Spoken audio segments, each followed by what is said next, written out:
Speaking and listening are as important as reading and writing skills for language learners. Teachers should teach speaking and listening in language learning. When speaking, language learners should be concerned with the message sent to communicate in order to communicate effectively with others. Teachers should also create real-life situations in the classroom. Methods in teaching speaking skills. There are a lot of ways to encourage speaking activities among the students and to enhance their skill in it. Number 1. Discussion.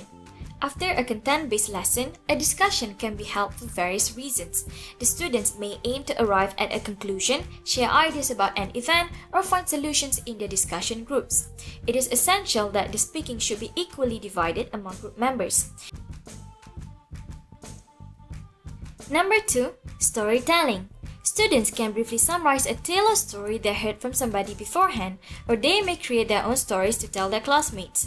Storytelling fosters creative thinking. It also helps students express ideas in the format of beginning, development, and ending, including the characters and setting a story has to have. Next, interviews. Students can conduct interviews on selected topics with various people. It is a good idea that the teacher provides a rubric to students so that they know what type of questions they can ask or what path to follow, but students should prepare their own interview questions. Conducting interviews with people gives students a chance to practice their speaking ability, not only in class but also outside, and helps them socialize. Last but not least, reporting. Before coming to class, students are asked to read a newspaper or magazine, and in class, they report to their friends what they find as the most interesting news. Students can also talk about whether they have experienced anything worth telling their friends in their daily lives before class. There are many factors that causes the problems of speaking skills. The first problem is due to the lack of curriculum emphasis on speaking skills.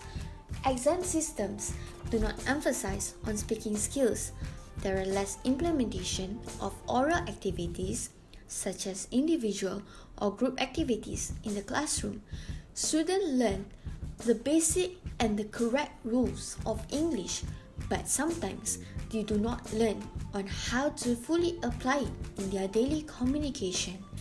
The second factor is due to the students' anxiety to speak up in front of the classroom. Students tend to have low motivation and low sense of belonging. They do not realize the importance of peer connection and peer correction among group members. Students are afraid to make mistakes when speaking. They also tend to feel ashamed to use English in their communication. The third factor is due to the limited opportunities outside of the classroom to practice English speaking skills. Oral activities are only conducted in the classroom. There are limited oral activities conducted outside of the classroom. Students only learn how to speak English in the classroom, and some of the students do not speak English outside of the classroom because they grow up in a household that do not speak English. There are many ways for teachers to improve on teaching speaking skills in English. One of the best ways to do so is to provide maximum opportunities to students to speak in the target language. This can be done by providing a rich environment in terms of collaborative work, suitable materials and tasks, and also the sharing of knowledge. Teachers should try to involve the students more by minimizing the teacher speaking time in a class, by giving short and clear instructions, and maximizing student speaking time by allowing them more room to speak and practice, as it is better to observe students as they speak rather than to expect them to learn by listening only.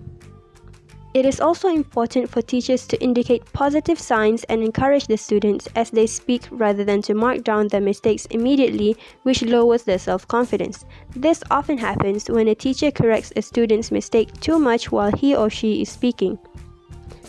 This is why teachers should not correct the students while they are speaking unless the mistakes that they are making are causing a big misunderstanding among the teachers. Otherwise, grammatical mistakes can be ignored for the time being in order to cultivate confidence in the student and allow them to become more comfortable with speaking.